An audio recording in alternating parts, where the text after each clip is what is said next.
विवेक अग्निहोत्री ने बतौर निर्देशक बुद्धाई ने ट्रैफिक जैम से जो अलग लीक हिंदी सिनेमा में पकड़ी है, वह दिन पर दिन गाढ़ी ही होती जा रही है। कौन सोच सकता है कि चॉकलेट और हेट स्टोरी बनाने वाले निर्देशक का ऐसा भी हृदय परिवर्तन हो सकता है। लेकिन वह कहावत है ना कि देर आए दुरुस्त आए। शायद विवेक का मसला भी कुछ वैसा ही है। विवेक ने अपनी पिछली फिल्म द ताशकंद फाइल से दुनिया भर के लोगों का ध्यान अपनी तरफ खींचा। फिल्म 3 साल पहले की स्लीपर हिट फिल्म रही। उसी फिल्म का डीएनए विवेक अब अपनी इस नई फिल्म द कश्मीर फाइल्स में लेकर आए हैं।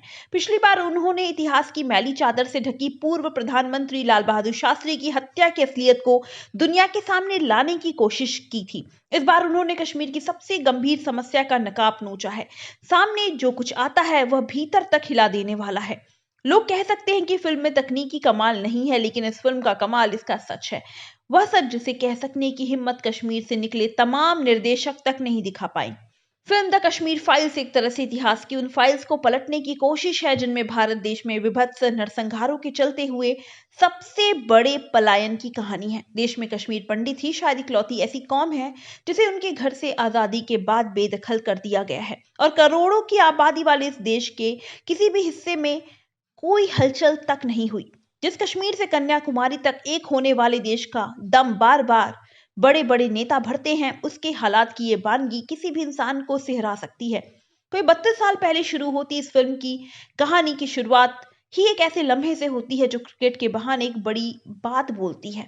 घाटी में जो कुछ हुआ वह दर्दनाक रहा है। उसे पर्दे पर देखना और दर्दनाक है। आतंक का यह एक ऐसा चेहरा है जिसे पूरी दुनिया को दिखाना बहुत जरूरी है। कहानी कहने में इसके एक डॉक्यूमेंट्री बन जाने का खतरा भी था, लेकिन सच्चाई लाने के लिए खतरों से किसी को तो खेलना ही होगा। सिनेमा के लिहाज से यह फिल्म शिडलर्स लिस्ट तक पहुंचने की कोशिश करती फिल्म है।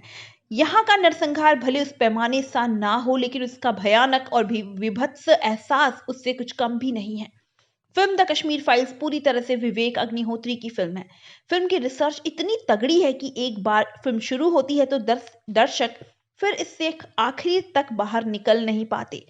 वे एंड क्रेडिट्स के वक्त एकदम गुमसुम और खामोश से बस खड़े के खड़े रह जाते हैं, और पता ही नहीं चलता कि पूरा हॉल खड़े होकर एक निर्देशक के कर्म को शाबाशी दे रहा है। शिकायत कुछ लोगों को यह हो सकती है कि फिल्म अपने विषय के हिसाब से कैनवस का विस्तार नहीं कर पाई और फिल्म को तकनीकी रूप से और बेहतर होना चाहिए था। लेकिन जिन हालात और जिस बजट में यह फिल्म बनी दिखती है, उसमें ऐसी कोई उम्मीद भी इस फिल्म से नहीं करनी चाहिए। मौजूदा दौर में सिनेमा की कड़वी सच्चाई यही है कि एक तेलुगु फिल्म का हिंदी संस्करण एक हिंदी फिल्म से ज्यादा स्क्रीन पर दिखाया जा रहा है। फिल्म द कश्मीर फाइल्स को लेकर कहीं किसी तरह का शोर शराबा नहीं, कहीं किसी तरह का हैशटैग रिलीज से पहले ट्रेंड करने में किसी बड़ी सेलिब्रिटी का सहयोग भी नहीं। ये फिल्म अपना प्रचार अपने आप करती है। बतौर निर्देशक विवेक अग्निहोत्री ने इस फिल्म में जज्बात बोए हैं और एहसास काटे हैं। चिनार जैसे ऊंचे इम्तिहान में वह पूरे नंबरों के साथ पास हुए हैं, तो बस इसलिए कि उनके साथ कंधे से कंधा मिलाने वाले कलाकारों और तकनीशियनों ने फिल्म में काबिले तारीफ काम किया है। आप भी जरूर देखने जाए इस मूवी को। देखते रहे नव समाचार, बेबाक खबर हर समय। धन्यवाद।